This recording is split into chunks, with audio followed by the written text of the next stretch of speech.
Episode 7 की शुरुआत में गिचुल अपने घावों का इलाज करवा रहा होता है। वह हवाजिन से गायन के साथ जो हुआ उसके लिए माफी मांगता है, लेकिन उसके चेहरे से साफ पता चलता है कि उसे कोई असली पछतावा नहीं है। बाद में गैंगसुक हवाजिन से मिलकर पूछता है कि गिचुल से दोबारा मिलने पर वह कैसा महसूस कर रहा है।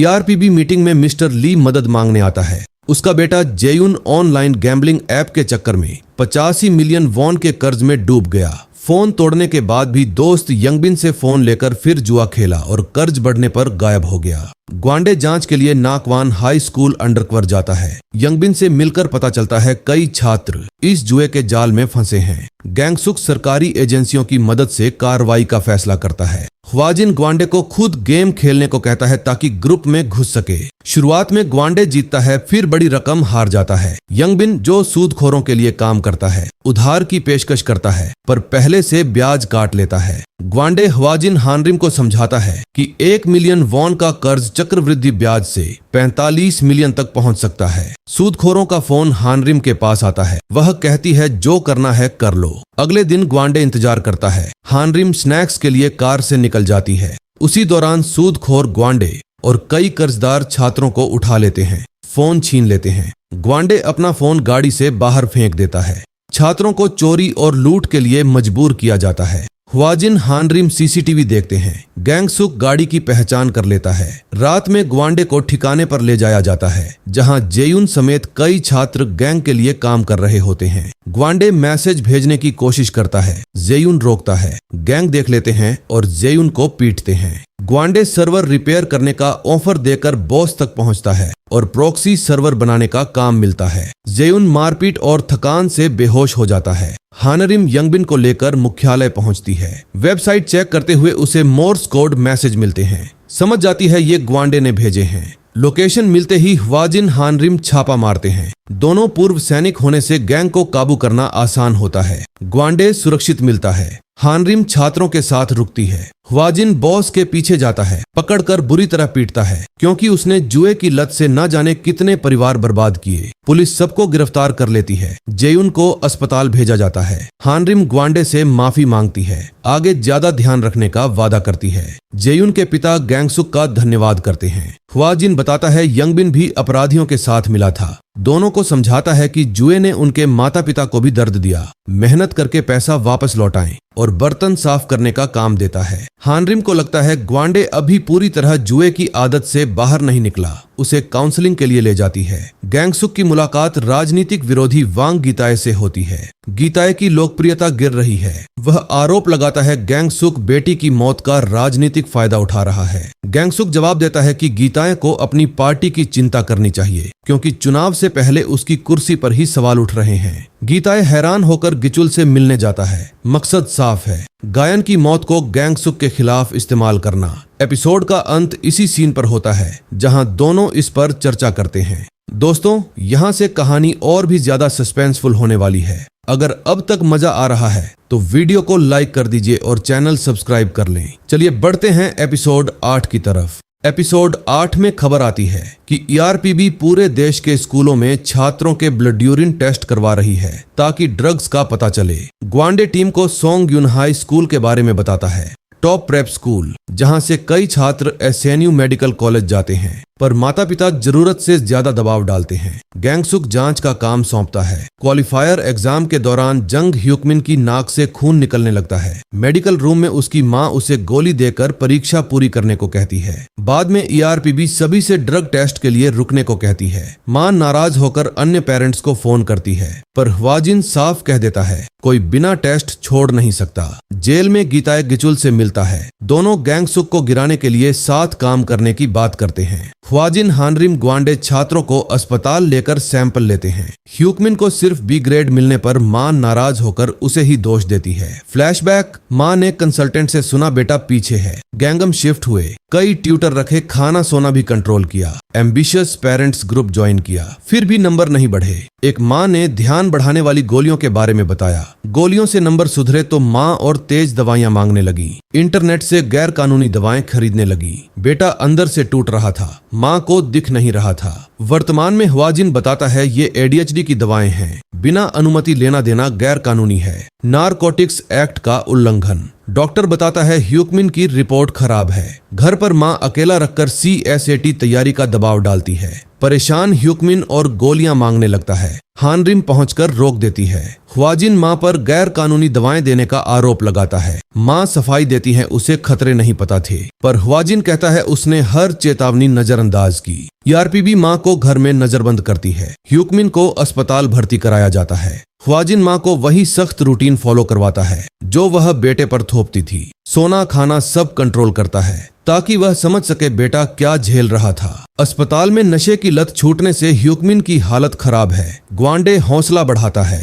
ह्यूकमिन बताता है उसने माँ के तय किए भविष्य के लिए जिंदगी लगा दी। कभी कभी जिंदगी खत्म करने के ख्याल भी आए थे, गोलियां ही उसका सहारा थीं। ग्वांडे कहता है खुद को दोषी मानना बंद करे और लाइब्रेरी ले जाकर अलग किताबें दिखाता है ताकि वह अपनी दिलचस्पी खोज सके। माँ हवाजिन से रहम मांगती रहती है पर वह नरमी नहीं दिखाता। कहता है ह्यूकमिन ने अपनी खुशी और जिंदगी सिर्फ उसकी आकांक्षाओं के लिए कुर्बान की। अस्पताल में माँ का पहला सवाल फिर CSAT के बारे में होता है, पर इस बार ह्यूकमिन खुलकर कहता है वह मेडिकल स्कूल नहीं जाना चाहता, सिर्फ अपनी सेहत पर ध्यान देगा और माँ को अपने सपनों के बारे में सोचना चाहिए। गैंगसुक मीडिया में ADHD दवाओं के गलत इस्तेमाल पर बात करता है। बड़ी परीक्षाओं से पहले जांच की घोषणा करता है। ख्वाजिन जब्त दवाओं की जांच करते हुए कुछ ऐसा देखता है जो उसे गायन की डायरी की याद दिलाता है। गिचुल का साथी शिकायत करता है ERPB से ड्रग्स का कारोबार प्रभावित हो रहा है। एपिसोड के आखिर में गिचुल गीताय से कहता है जेल से बाहर आने पर वह दोबारा स्कूल लौटना चाहता है।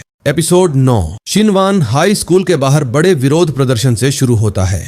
लोग नाराज हैं कि पूर्व कैदी गिचुल को स्कूल में दोबारा दाखिला मिला। शिक्षा मंत्री बयान देने से बचता है। हवाजिन गिचुल से मिलकर साफ कहता है वह सिर्फ ERPB अधिकारी के तौर पर बात कर रहा है और गिचुल पर नजर रखी जाएगी। ज्यादातर छात्र गिचुल को हत्यारा कहकर मजाक उड़ाते हैं। वह नजरअंदाज करता है। फिर गिचुल खुद ERPB पहुंचकर बताता है उसकी क्लास का एक छात्र परेशान किया जा रहा है। हानरिम उसे भगाना चाहती है पर गैंगसुक सुनने का फैसला करता है। बातचीत में गिचुल जानबूझकर गायन का जिक्र करता है ताकि रिएक्शन देख सके, पर दोनों चेहरे पर भाव नहीं आने देते।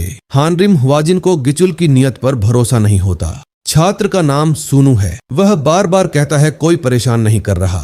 हवाजिन समझ जाता है उसके दोस्त उसके हॉटस्पॉट से लगातार ऑनलाइन गेम खेलते हैं और वह कुछ कह नहीं पाता। समझाने पर सूनू दोस्तों का बचाव करता है। हवाजिन हानरिम साइबर कैफे जाते हैं जहां ग्वांडे की पहचान खुल जाती है। हानरिम चुपके से ली चीहो का फोन ले लेती है। पता चलता है चीहो और दोस्त सूनू का इस्तेमाल ऑनलाइन ठगी के लिए कर रहे हैं। एक पीड़ित सूनू को ढूंढकर पीट देता है। सूनू चीहो से पैसे मांगता है। चीहो मना करता है। सूनू की माँ चीहो की माँ से शिकायत करती है। जवाब में चीहो की माँ आरोप लगाती है सूनू उसकी बेटी को परेशान करता है। सच्चाई पता चलने पर गिचुल की बातों से हिम्मत पाकर सूनू हवाजिन को सब बताने का फैसला करता है, लेकिन चीहो पहले ही शिकायत दर्ज करवा देता है। उल्टा सूनू पर बुली का आरोप। स्कूल वायलेंस कमेटी में चीहो को पीड़ित और सूनू को दोषी दिखाया जाता है। कमेटी सबूत मांगती है। कई सदस्य चीहो का पक्ष लेते हैं। वकील सुझाव देता है सूनू माफी मांग ले। हानरिम का गुस्सा 7वें आसमान पर पहुंचता है। जांच निष्पक्ष नहीं हो रही। सूनू छिप जाता है। गिचुल ढूंढकर हौसला बढ़ाता है। ERPB मदद का वादा करता है। नया प्लान, हानरिम सनवन हाई स्कूल में अंडरकवर छात्रा बनकर चीहो और दोस्तों से दोस्ती करती है। जानबूझकर अपना सोशल मीडिया और वाईफाई एक्सेस देती है। उन्हें नहीं पता हानरिम ने फोन में सिस्टम डाला है जिससे ग्वांडे को रिमोट एक्सेस मिल जाता है। ग्वांडे उनके ही अकाउंट से वही तरीके अपनाता है जो उन्होंने सूनू पर इस्तेमाल किए थे। कई दिनों बाद चीहो का धैर्य टूटता है। वह हानरिम पर भड़कता है। हानरिम उल्टा उस पर हरासमेंट का आरोप लगाती है। कमेटी में शिकायत की धमकी देती है। हवाजिन सबूतों के साथ पहुंच जाता है। चीहो को याद दिलाता है उसने सूनू के साथ यही किया था। फिर सबके सामने खुलासा करता है हानरिम ERPB की अंडरकवर इंस्पेक्टर है। पक्षपाती कमेटी भंग कर दी जाती है। चीहो और परिवार शर्मिंदा होते हैं। सूनू का नाम साफ हो जाता है। सूनू और गीचुल दोनों ह्वाजिन का धन्यवाद करते हैं। ईआरपीबी स्कूल से निकल जाता है। रात में ह्वाजिन गैंगसुक को घर छोड़ने जाता है। दोनों गायन को याद करके भावुक हो जाते हैं। दूसरी तरफ चीहो गिचुल के पास पहुंचकर धोखे का आरोप लगाता है। फ्लैशबैक में पता चलता है गिचुल ने ही पहले उसे सूनू के खिलाफ शिकायत की सलाह दी थी। चीहो को लगता है गिचुल और ईआरपीबी दोनों ने उसकी जिंदगी बर्बाद कर दी। तभी गिचुल खतरनाक कदम उठाता है। चीहो को बिल्डिंग की छत से नीचे धक्का दे देता है। खबर तेजी से वायरल होती है। गिचुल अगली सुबह गीताए के ऑफिस पहुंचकर एक रिकॉर्डिंग छोड़ जाता है, जिसमें चीहो कहता सुनाई देता है कि ईआरपीबी ने उसकी जिंदगी बर्बाद कर दी। गीताए समझ जाता है यह सब गिचुल की प्लान थी। जेल से बाहर आने की योजना भी इसी का हिस्सा थी। एपिसोड के आखिर में गीताए रिकॉर्डिंग लेकर अस्पताल पहुंचता है और गैंगसुक ईआरपीबी पर आरोप लगाता है कि उनकी वजह से एक छात्र ने आत्महत्या की कोशिश की। अब आ गया है इस सीरीज का सबसे धमाकेदार और आखिरी एपिसोड। अगर अब तक आप साथ बने हुए हैं तो लाइक और सब्सक्राइब जरूर कर दीजिए, क्योंकि एंडिंग सच में जबरदस्त है। एपिसोड 10 की शुरुआत ह्वाजिन और ग्वांडे की बातचीत से होती है। सीसीटीवी में साफ नहीं दिखता उस रात चीहो के साथ क्या हुआ। ह्वाजिन गिचुल से मिलकर आरोप लगाता है कि वह ड्रग्स का धंधा चलाने के लिए ईआरपीबी बंद करवाना चाहता है। गिचुल गायन के बारे में गलत बातें कहता है। ह्वाजिन खुद को रोक नहीं पाता और उसे घूंसा मार देता है। यह वायरल हो जाता है और ईआरपीबी बंद करना पड़ता है। ज्यादातर छात्र गिचुल के समर्थन में खड़े हो जाते हैं। फ्लैशबैक, गायन हमेशा गिचुल को सही रास्ते पर लाने की कोशिश करती थी। गिचुल ने दूसरे छात्रों के जरिए ड्रग्स बेचना शुरू किया। सोचा अच्छा दिखने से गायन परेशान करना छोड़ देगी। शुरू में गायन खुश थी, पर बैग में ड्रग्स मिलते ही फेंक दिए। गुस्से में गिचुल ने उसी टीचर को चाकू मार दिया। ईआरपीबी के बिना गिचुल अपने दोस्तों सांगू समेत को ड्रग्स पहुंचाने के काम में लगाता है। नेटवर्क फैलता है। सांगू ह्वाजिन से संपर्क करने की कोशिश करता है, पर गिचुल रोकता है। पता चलता है ह्वाजिन ने जानबूझकर गिचुल को मारा और ईआरपीबी बंद होने दिया। असली मकसद गिचुल का खेल समझना था। ह्वाजिन गुप्त ऑपरेशन शुरू करता है। उन टीचर्स को जोड़ता है जिनकी ईआरपीबी ने मदद की थी। मिस चोई सबसे पहले तैयार होती हैं। टीचर्स स्कूल से ड्रग्स इकट्ठा कर टीम को देते हैं। हानरिम ग्वांडे अंडरकवर छात्रों से ड्रग्स जुटाते हैं। सॉन गहवान इम्बोम की मदद से इतने बड़े ऑर्डर देते हैं कि गिचुल का स्टॉक खत्म होने लगता है। गैंगसुक देश के सामने गिचुल के नेटवर्क का पर्दाफाश करता है। ईआरपीबी जिनोन हाई स्कूल पहुंचती है। गिचुल और साथी भाग निकलते हैं। ऑपरेशन के दौरान हानरिम गलती से ड्रग्स सांस में ले लेती है। नशे में गिचुल के साथियों पर हमला कर देती है। ग्वांडे उसकी देखभाल करता है। ह्वाजिन गिचुल के पीछे जाता है। गिचुल धमकी देता है सांगू को मार देगा। फिर ह्वाजिन पर चाकू से हमला करता है। ह्वाजिन पीछे नहीं हटता। गिचुल का साथी सांगू पर हमला करता है। ह्वाजिन छात्र को बचाने के लिए सामने आ जाता है और चाकू उसके शरीर में लग जाता है। हानरिम होश में आकर हमलावर को रोक देती है। गुस्से में ह्वाजिन गिचुल की जमकर पिटाई करता है। गिचुल गायन के आखिरी शब्दों का जिक्र करके उकसाता है, पर इस बार ह्वाजिन काबू रखता है और कहता है मौका मिले तो जिंदगी सही रास्ते पर लाने की कोशिश करना। शायद गायन भी यही चाहती। गिचुल फिर गिरफ्तार होता है। गैंगसुक शुरू में शांत रहता है, पर ह्वाजिन की हालत देखकर खुद गिचुल पर हमला करने की कोशिश करता है। बाद में गैंगसुक देश को संबोधित करता है। टीचर्स और स्टूडेंट्स की कुर्बानियों की बात करता है। हर पीड़ित की मदद का वादा दोहराता है। एपिसोड के आखिर में सब गायन की कब्र पर श्रद्धांजलि देते हैं। ह्वाजिन गैंगसुक नोटिस करते हैं हानरिम ग्वांडे एक दूसरे के लिए कुछ महसूस करने लगे हैं, पर दोनों छिपा रहे हैं। उधर कांगजू हाई स्कूल में ग्वांडे ह्वाजिन की तरह कपड़े पहनकर बुली को सबक सिखाने जाता है, पर सामना होते ही आत्मविश्वास डगमगा जाता है। हानरिम साथ देती है, फिर भी हालात कंट्रोल नहीं होते। आखिर में ह्वाजिन खुद आकर मामला संभालता है। गीताए को गिचुल के साथ काम करने के आरोप में गिरफ्तार किया जाता है। गुस्से में कसम खाता है बाहर निकलते ही गैंगसुक को बर्बाद करेगा। गैंगसुक का सब्र टूटता है और वह एक जोरदार मुक्का मार देता है। यहीं सीजन खत्म होता है। तो दोस्तों, यह था टीच यू अ लेसन का पूरा सफर। किरदार, इमोशन और सस्पेंस से भरा। हानरिम और ग्वांडे की कहानी आगे और दिलचस्प हो सकती है और सीजन 2 की उम्मीद भी बनी हुई है। आपको यह शो कैसा लगा कमेंट में जरूर बताइए। लाइक करें और चैनल को सब्सक्राइब करना ना भूलें। मैं हूं फिल्म बाय ईशान। मिलते हैं अगली वीडियो में।